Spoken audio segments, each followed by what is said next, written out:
Bienvenidos a un nuevo programa de Enclave Cofrade. En este caso volvemos a nuestro plató para disfrutar de un programa de lo más interesante. Juan Ignacio. Así es, en esta ocasión vamos a realizar un recorrido por la historia a través de fotografías antiguas de la Semana Santa de Toledo. Empezamos con nuestros invitados. Salvador ha desarrollado su trayectoria profesional en el ámbito de la docencia. Junto a su esposa, Sagrario Dorado, ha publicado numerosos artículos en la prensa local, contribuyendo a la difusión y puesta en valor de la Semana Santa toledana desde una perspectiva histórica y documental. Su labor investigadora le ha llevado a consultar numerosos archivos, tanto eclesiásticos como civiles, con el fin de fundamentar sus trabajos en fuentes primarias. En la actualidad se encuentra preparando una publicación dedicada a la Semana Santa de Toledo. Bienvenido. Muchas gracias, buenos días. También nos acompaña en esta noche Eduardo Sánchez Butragueño. Es gestor cultural, divulgador patrimonial y comunicador. Es el creador, director y principal impulsor del proyecto Toledo Olvidado. Es presidente del comité de UNICEF en Castilla-La Mancha, promoviendo los derechos de la infancia, y desde julio de 2025 es director de la Real Academia de Bellas Artes y Ciencias Históricas de la ciudad de Toledo. Bienvenido, Eduardo, y muchas gracias por acompañarnos. Un placer, gracias a vosotros. También contamos con Javier Guayerba Fernández, es periodista, escritor y comunicador cultural español, especialmente vinculado al patrimonio religioso y las tradiciones en Castilla-La Mancha. Fue director y presentador del programa Tradición de Futuro en Radio Castilla-La Mancha Media. Como autor ha publicado varios libros centrados en patrimonio cultural y religioso, entre ellos La Virgen de Guadalupe en 2020, Iglesias y Conventos de Toledo en 2023, una guía sobre la riqueza patrimonial sacra de la ciudad de Toledo. Bienvenido a nuestro programa. Gracias. Gracias a las fotografías antiguas que todavía conservamos de la Semana Santa de Toledo, podemos descubrir tesoros patrimoniales no muy lejanos a la distancia, pero que quizá han caído en el olvido de las personas. Uno de estos tesoros patrimoniales era la Hermandad de la Vera Cruz. Esta hermandad era una de las más antiguas de la ciudad de Toledo. Su fundación legendaria sitúa al Cid Campeador como el iniciador de esta corporación penitencial. Muchos todavía recuerdan, los más mayores, la dificultad del transitar de sus pasos por las estrechas calles de la ciudad de Toledo. Salvador, ¿qué puedes contarnos de esta hermandad de la Vera Cruz? ¿Cuál fue su sede canónica? ¿Por qué desaparece? Como bien has dicho, la mayoría de los historiadores atribuyen su fundación al Cid Campeador. Lo cierto es que esta hermandad en principio tenía su sede en Santa Eulalia y el jueves por la noche salía hasta la Catedral Primada. Luego ya en el 1549 se traslada al Carmen Calzado y en el 1550 se aprueban sus primeros estatutos donde no aparece el Cristo de las Aguas porque todavía no había llegado a Toledo por las aguas del Tajo. Luego ya esta procesión va saliendo todos los Jueves Santos llegando a la catedral. Y en el año 1884 se aprueban los estatutos que tuve. He visto ahí unas imágenes de unos capuchones que salieron en el año 1884 y tuvieron mucha crítica porque a los toledanos no les gustaron mucho. Fue una incorporación Sí. en esa época de esa túnica penitencial. Porque anteriormente tenían otra túnica para procesionar. Sí, pero hasta ahí no llegan las explicaciones de los libros antiguos, de los folletos antiguos. Qué interesante, qué interesante. Lo que sí están son los 6 pasos que desfilaban. De acuerdo. Y cuéntanos, ¿cuál fue el último momento de existencia de esta cofradía? ¿Por qué se extingue? En el año 1935, que gracias a una comisión que se encargó de sacar dinero para sacar a las procesiones de la Semana Santa, pero no salieron todas. Es curioso que en el programa de ese año aparece como portada el Cristo de la Vega que no salió. Y luego en el año, terminada la guerra, en el año 41, el capellán de Santa Justa quiso reorganizar la cofradía, pero la falta de cofrades unos porque los habían asesinado y otros porque eran muy viejos, no fue posible restaurarla. Ajá.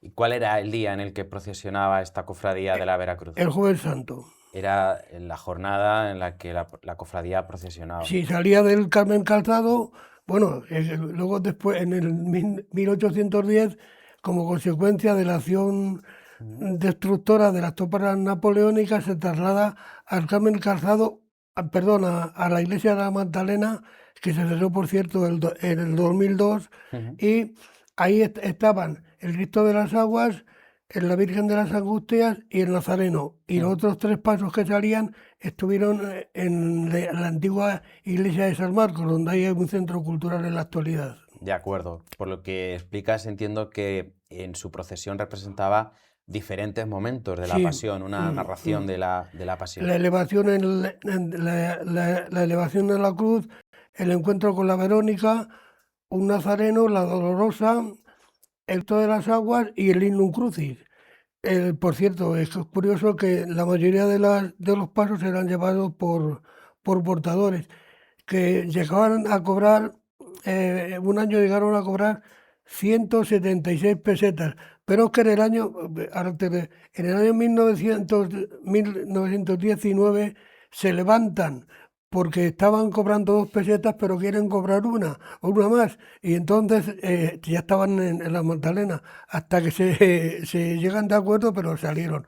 Porque es que entonces, me estoy enrollando demasiado, quizá. No pasa nada. El, en San Marcos había 3 pasos y esos pasos iban a recoger a los de la Magdalena y luego Ajá. salían todos en procesión. De acuerdo, de acuerdo. Y generalmente entraban en la catedral si la hora lo permitía, porque había años que por circunstancias salieron un poco más tarde y entonces la catedral estaba cerrada y no podían salir, porque la catedral ha empezado a estar abierta hasta las 12 de la noche el Jueves Santo desde el año 1928, Ujú. en el que el cardenal Segura instituyó la obra santa. De acuerdo. Muchísimas gracias. Bueno, como ha dicho Salvador, la Veracruz tenía varios pasos, algunos de ellos de grandes dimensiones, y uno de los que creo que será uno de los que era más llamativo era la elevación de la cruz. Eduardo, cuéntanos qué figuras componían este paso, qué dimensiones tenía Ujú. y por qué crees tú que no ha perdurado hasta nuestros días. Bueno, efectivamente era un paso de grandes dimensiones, de gran peso, con figuras muy llamativas, muy expresivas, del siglo XVIII, de autor desconocido hasta la fecha. Y tenía pues figuras curiosas. Una de ellas pues sorprendía ver la imagen de Moisés delante de lo que es el paso, lógicamente en una cosa anacrónica, imposible. Moisés fue muy anterior al tiempo de Jesús, pero aparecía con una figura pues muy llamativa. Ya te digo que era un paso muy expresivo, de grandes dimensiones, con muchas figuras, de mucho peso. Y bueno, ¿por qué no ha llegado a nuestros días? Pues desgraciadamente porque estaba en la iglesia de la Magdalena en 1936 y todos sabemos que esa iglesia durante la guerra pues quedó destruida y con ella pues todos los pasos muy valiosos que había dentro de ella. Ujú. Gracias. Estamos viendo algunas de las fotografías de este paso discurriendo por las calles de Toledo. Ujú. Desde luego pasaba por lugares muy estrechos, como la calle Barrio Rey, que hoy es una calle por la que no procesiona ninguna cofradía y por la que transitaba esta Ahí se ve muy cofradía. bien a Moisés delante con su vara, eh, en una, como os digo, en una expresión pues muy, muy elocuente. Eran figuras que se alejan, como expresa muy bien en su artículo José García Zapata, Ignacio José García Zapata, en la Imaginería de la Semana Santa de Toledo, un artículo que recomiendo muchísimo. Pues eran imágenes que muchas veces no encajan del todo en lo que solemos decir de la austeridad toledana, de un rigor así como muy castellano. Esa imaginería desaparecida en el 36 nos acercaba más al aspecto que tienen más en el sur, más a lo mejor en Andalucía o en el Levante, pero por desgracia la mayoría de los pasos que procesionaban hasta el 36 se perdieron. Es llamativo porque estamos acostumbrados a una Semana Santa quizá actualmente de imágenes solitarias en lo alto de un paso y contemplar una escena con tantas figuras porque veíamos que está el Señor que está siendo elevado, están los dos ladrones ya crucificados, hay sayones, Moisés en la parte delantera levantando el estandarte con la serpiente. Sería espectacular contemplar hoy esta escena en las calles de Toledo. Pues sí, la verdad es que lo has dicho muy bien. Era una figura muy completa, con limas y gestas, con la cruz y con Moisés y otras figuras. Y la verdad es que, bueno, ¿por qué no soñar con poder a lo mejor recrear ese tipo de figuras basándonos en las fotografías de las que disponemos, que por suerte de estos pasos son bastantes, y con la tecnología actual, pues, ¿por qué no soñar con una recreación muy fidedigna de cómo eran, ¿no? Sí. A mí me llama muchísimo la atención en esta fotografía cómo la reja de la catedral está repleta de niños en la parte superior. Es decir, eran desfiles muy multitudinarios y era sin duda alguna pues, una de las grandes fiestas, como sigue siéndolo hoy, de la ciudad de Toledo. Vamos a continuar con esta cofradía. El problema sería encontrar portadores, porque la llevaban 18. Tenían, si no recuerdo mal, 70 portadores Ajá. para todas las imágenes.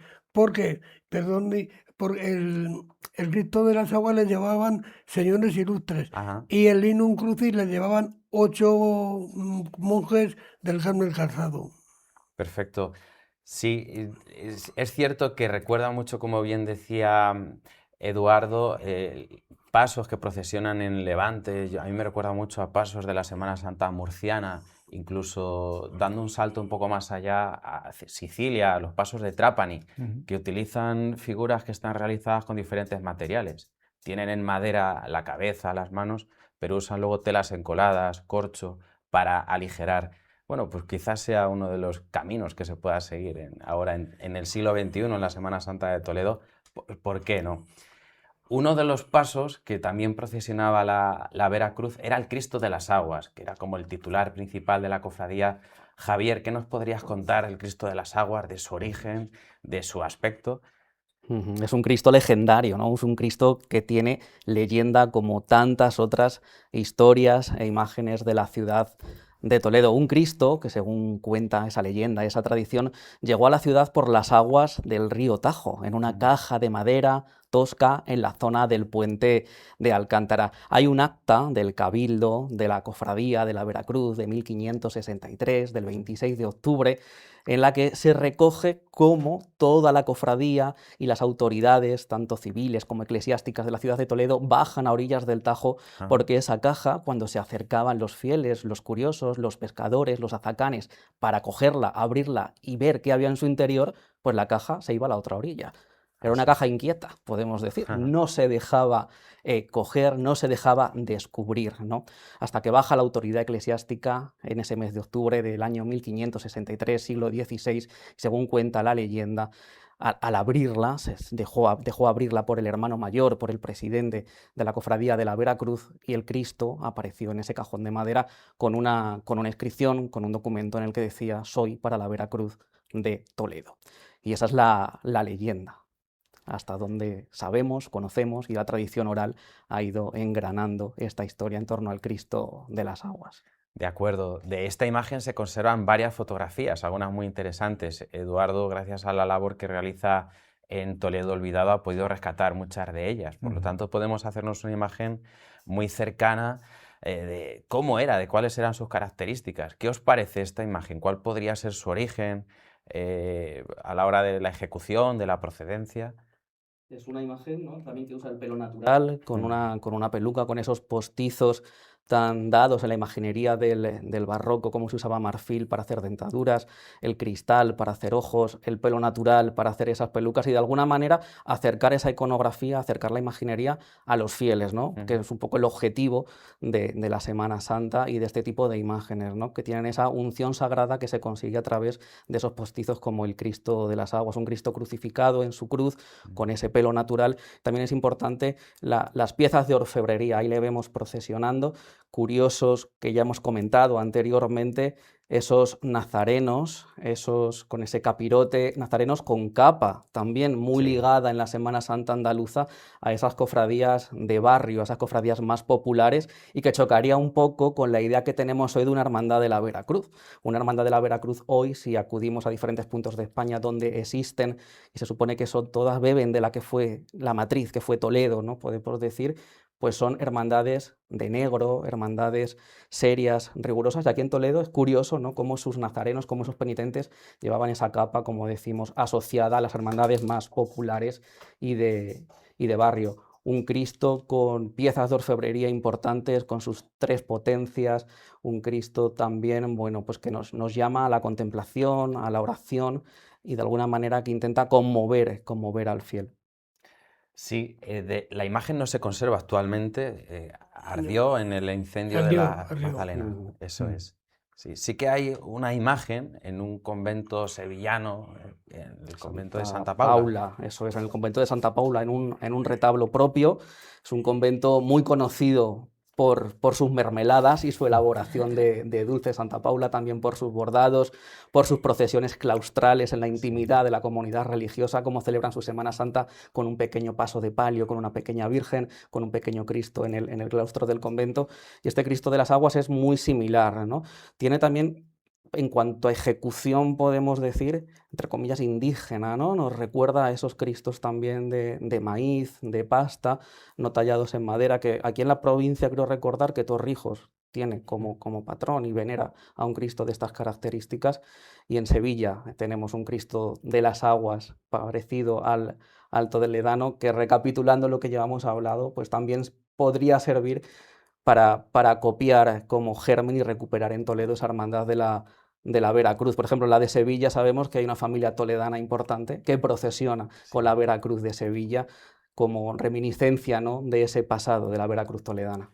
Esta cofradía, dentro de las cofradías de la Veracruz, se la consideraba como la primera, porque obtuvo un breve del Papa Sixto V. Sí. Eso. Bueno, ahí en el convento de Santo Domingo el Real, según las monjas, hay un Cristo en una capilla que hay, según entras al coro a la derecha, Ajá. que dice que vino acompañando, porque bueno, según la leyenda que me contaba la monja, que vinieron 3 Cristos. Ah, sí.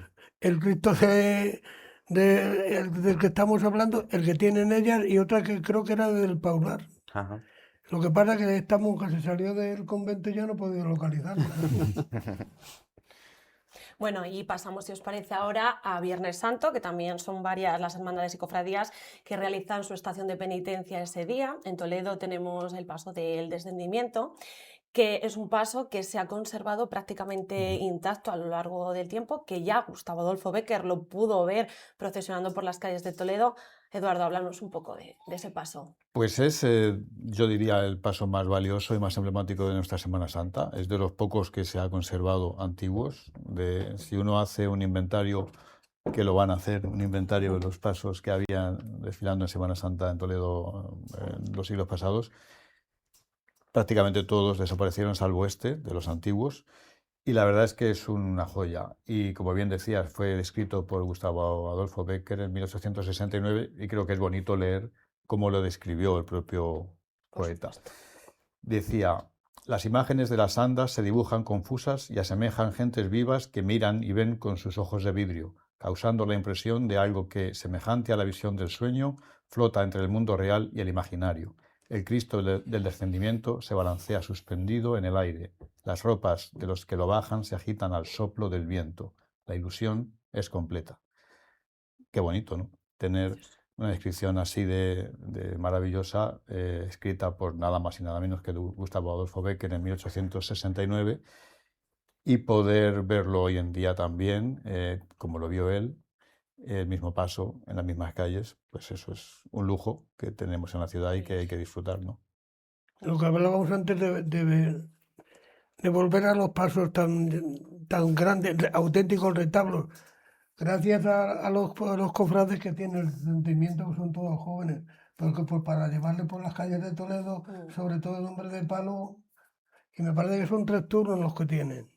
Sobre todo la salida, ¿no? Sí, El momento de la salida es bueno, la salida es muy impresionante. difícil. Por la puerta, ¿no? Que no es Yo, muy la- yo, alta. mi señora y yo que grabamos en el año, entre el 94 y el 95, grabábamos 24 horas de la Semana Santa y entre ellas está la salida del descendimiento de Santa Justa. Tenemos cómo se hacían los turnos en el Cristo Redentor, que también pesa, y los turnos en, el, en la procesión de resucitado de San Andrés. Ujú. Eso está grabado. A ver si voy un día y puedo meterlo. Es que yo no entiendo mucho de. Pero vamos, hay 24 horas grabadas. No, claro, no estaban ni la Caridad, no estaban el de Los Ángeles ni el Cristo del Amor, porque esos salieron en el 2000, a partir de. Otro de los elementos de la Semana Santa de Toledo, capturado en fotografías que ha llegado a nuestros días, son las armaduras que en la noche del Viernes Santo escoltan a la Virgen de la Soledad. Javier, ¿qué te sugiere esta escena de las armaduras, que quizá pasa algo desapercibida en la Semana Santa toledana, aunque es un elemento capital de nuestro patrimonio? Podemos verlas tanto el Viernes de Dolores, una pequeña parte, como el Viernes Santo, en dos momentos clave de la procesión, acompañando tanto a la Virgen de la Soledad como al Santo Sepulcro. Dicen que es una de las colecciones, y así lo creemos, dada el gran número de piezas que se conservan, una de las colecciones de armaduras más importantes de España, incluso de Europa. Incluso algunas de ellas han salido a exposiciones internacionales y nacionales, dada su valía. Es una colección que se conserva en Santa Justa y Rufina, y es curioso el esmero, el cariño con el que se cuidan, con el que se miman a lo largo del año para que estén listas para esa semana, para la Semana Santa de Toledo. Es importante cómo la Semana Santa de Toledo también pone en las calles y comparte con fieles, con público, con turistas, ¿no? Un museo de escultura, es un museo de escultura que compartimos al aire libre una semana al año.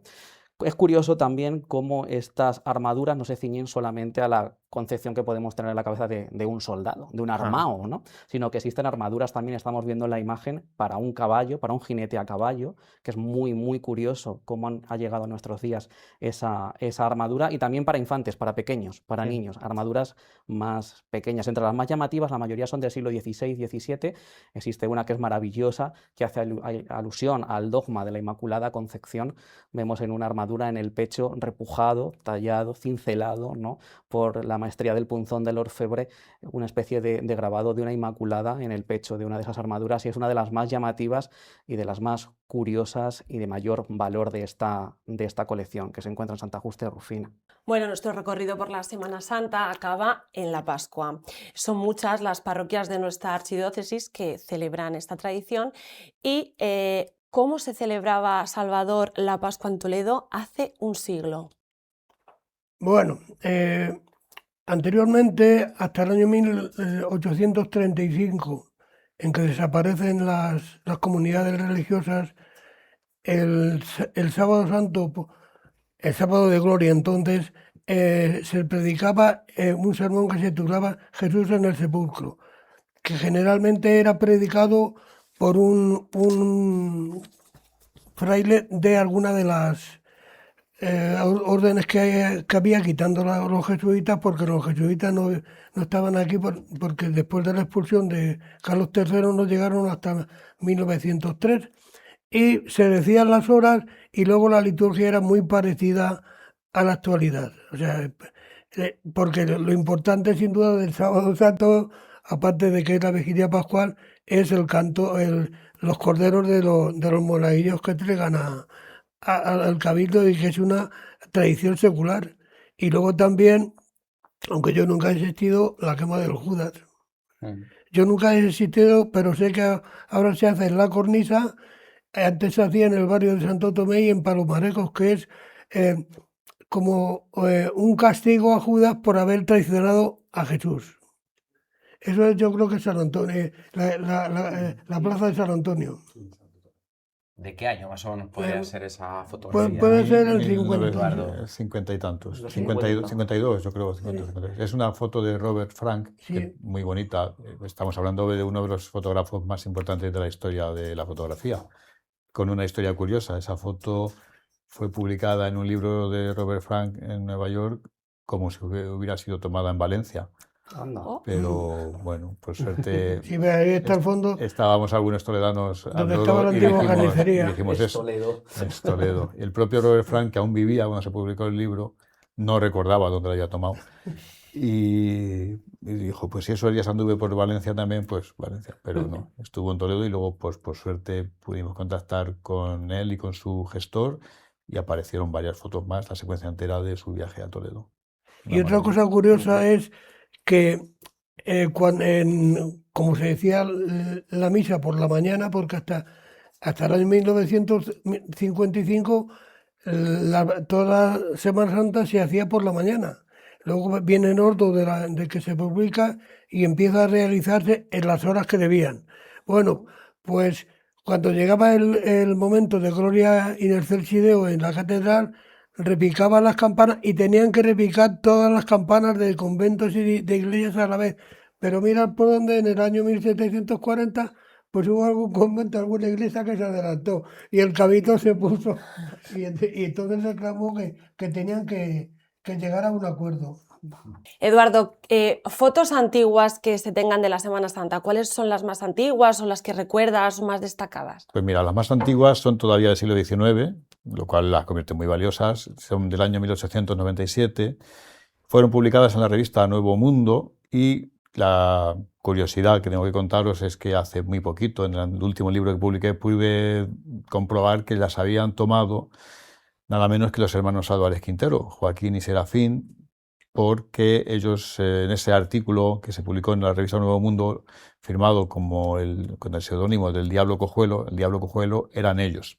Y leyendo el artículo se menciona su viaje, describen la Semana Santa toledana y describen a 4 personas. 2 serían ellos y otros 2, pues otros acompañantes. ¿Quién hizo las fotos? Serafín, Joaquín o alguno de los 2 acompañantes, nunca se sabrá, pero que son las fotos más antiguas conservadas de la Semana Santa de Toledo, 1897, entre ellas el Cristo del Descendimiento, sale fotografiado, también la elevación de la cruz al pie de la catedral, y con estos 2 dramaturgos tan famosos, hermanos sevillanos, ¿qué conexiones con Sevilla hemos visto hoy? Becker, ellos, los pasos así de tipología andaluza, así que somos castellanos, pero también tenemos acercamientos a Andalucía y también en fotografía. La Veracruz y la Soledad tuvieron serias dificultades para salir, entonces pedían una subvención al ayuntamiento. A la Veracruz casi no se la dieron porque por lo visto tenía fondos de consolidación, sabían que tenía dinero y no se la daban. Sin embargo, a la Soledad se la daban casi todos los años, pero con unas discusiones, entre ellos un año con Besteiro, que se conoce que hubo ahí una sesión muy peleaguda, pero y por eso salieron las procesiones.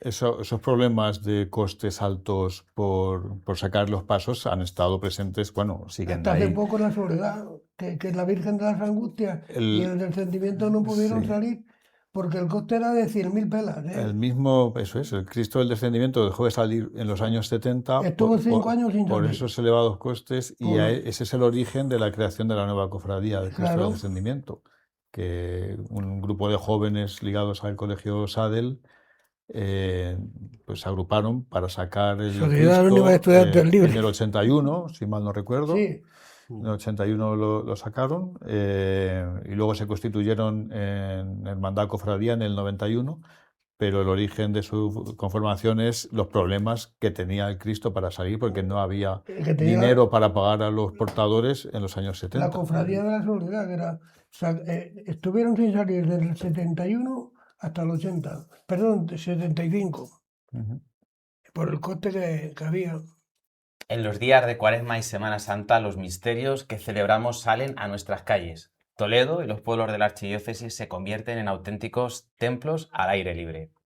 Ha sido un auténtico placer recorrer esta historia de la Semana Santa de Toledo. Muchísimas gracias, Salvador, Javier y Eduardo. Y volvemos un programa más dentro de 15 días aquí en Enclave Cofrade.